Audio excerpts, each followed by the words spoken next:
0 week all over the place. But the big news today, once again, continues to be off the field. The Big Ten has their television deal officially announced, somewhere between $7.5 and $8 billion over the life of the deal. They have reset the market for what the premier leagues will get money-wise. And Bob Thompson on the show a little bit later had to record that interview earlier today to talk about, kind of the particulars of the thing and how it breaks down. But Craig, your thoughts on kind of the specifics now that, like you keep saying, and very rightfully so, like we need to see this thing to know what it means for everybody else going forward. Yeah, for one, if we just took Kevin Warren at his word, then each school will be making, well over the amount of money that they appear to be making in this deal, for one. But, yeah, I mean, there are some things that are slightly different than the talk and chatter that's been out there. But for the most part, it's just about what this final, figure was going to look like and what the final landscape was going to look like. And I think the brilliant thing in some ways for those who love to talk about the chaos of college football is that this deal really doesn't put a stamp on anything to the point to where we can just eliminate a lot of the storylines we've been talking about. Like, I think it only increases the conversation, actually. It may clear up some things in terms of, the Pac-12 TV deal, but then again, does it really? Because, again, how long are they going to be able to lock themselves in with the teams that they have due to, again, what the Big Ten contract revealed today? So basically, the big news out of the Big Ten contract, I think, is for the money figure folks, like I don't really care so much about that. It's new record. That's cool. A lot of money for everybody involved. That's cool. Not quite the amount that was being thrown out there by Kevin Warren in particular. So that's interesting to see, and how much of that was just kind of fire and brimstone. Not fire and brimstone, just heavy talk. Yeah, look, if you were competing, for jobs at a couple of different places, and place A said to you, like, I heard that place B might pay you up to $100 million, and you'd go, well, they might. Yeah. You would not deny that. Yeah, and if you've got schools that are potentially interested, you're going to throw something out there that's going to make you look as good as possible. So I don't, take any offense to that whatsoever. But, yeah, not exactly what was laid out there, but still very good in the long run and the best in college sports history.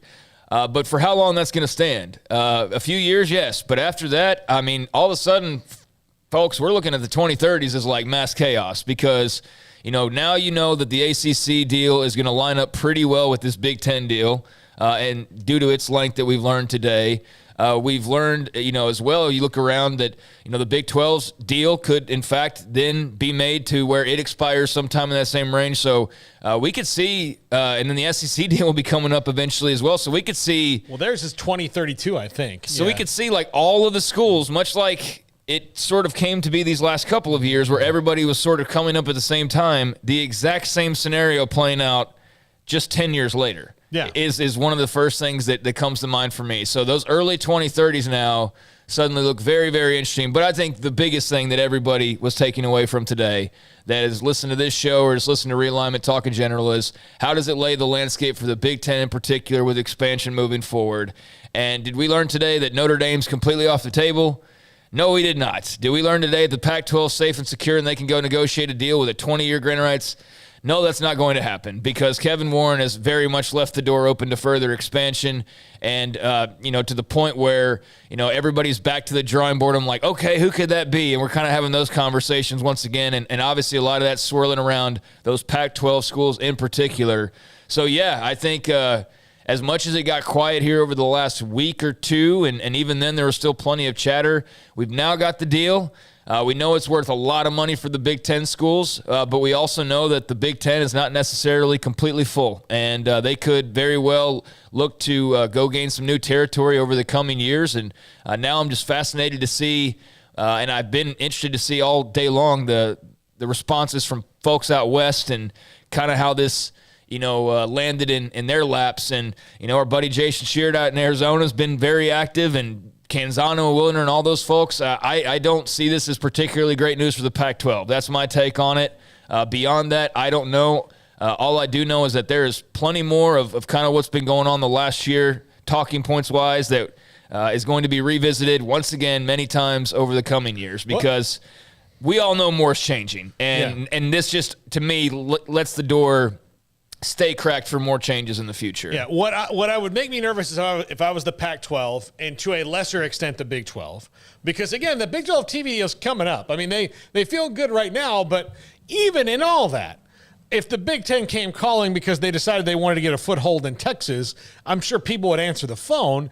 And I don't think that that's really on the radar for them. But this TV deal includes escalator clauses, Craig. Mm-hmm. So if that, they're planning ahead so that if the opportunity does arise, now it's probably Oregon, Washington, Stanford, in whatever order of importance that really is to the Big Ten as far as adding those, but it doesn't mean that there's not other people on the table as well. And, I think that it's key that they've looked ahead to say, okay, well, yes, there are escalator clauses to make sure that everybody's money stays where it should be if that does happen and they become an 18 to 20 team league here in the next few years. I'm interested to see how the SEC responds because they're exclusive to ESPN and so they have one person they're negotiating with. So how do they say, like, listen, we've kind of made this thing for you, let's be on par with the Big Ten, although that gap is not that huge.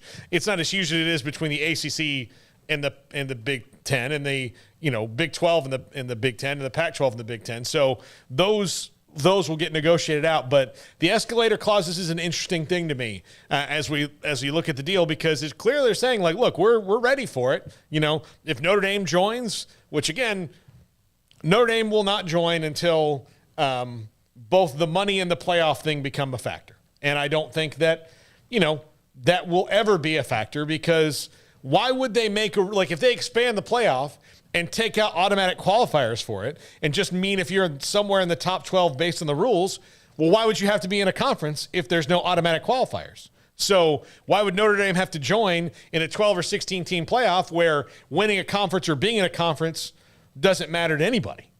So again, there's nothing on the horizon that would lead me to believe Notre Dame would join unless, the playoff thing changed and then they just got money whipped at the same time. Like that happened at the same time.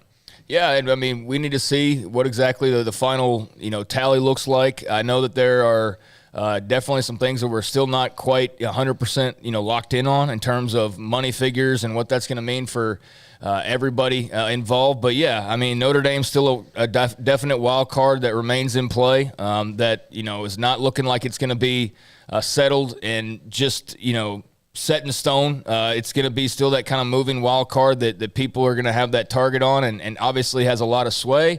And the Pac, interested to see, where they head now and what their commissioner decides to do in terms of selling the conference further and trying to create some stability in a very unstable world right now. But yeah, I mean, I think it's a great day for the Big Ten. Obviously, every school's going to make a boatload of money, and they're going to be locked into a very secure future, not having to worry too much about the massive quakes out west or whatever uncertainties may still lie in the South due to the Big 12's still strengthening, I guess, present with Brett Yormark, but very uncertain future just because of the way things are lined up. I don't think that, with the Big 12 still having a couple years to negotiate their TV deal, they're just locked in stone as a conference. Like if the Big 10 came calling and said, like, hey, this is what's on the table for you potentially, I'm sure everybody's going to listen to that. And, does the Big 10 want to expand further south, or is their eyes on the east, or their eyes on the west, or eyes everywhere? I mean, yeah, it's going to be very interesting to see kind of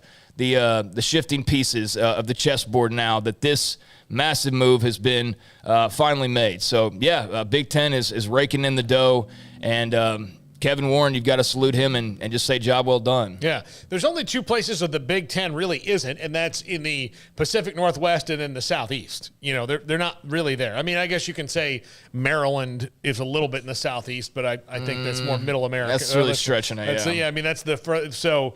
Like they're not in Florida, they're not in Texas, they're not in in Washington and Oregon, but they could be if they wanted to be, really. So that remains to be seen what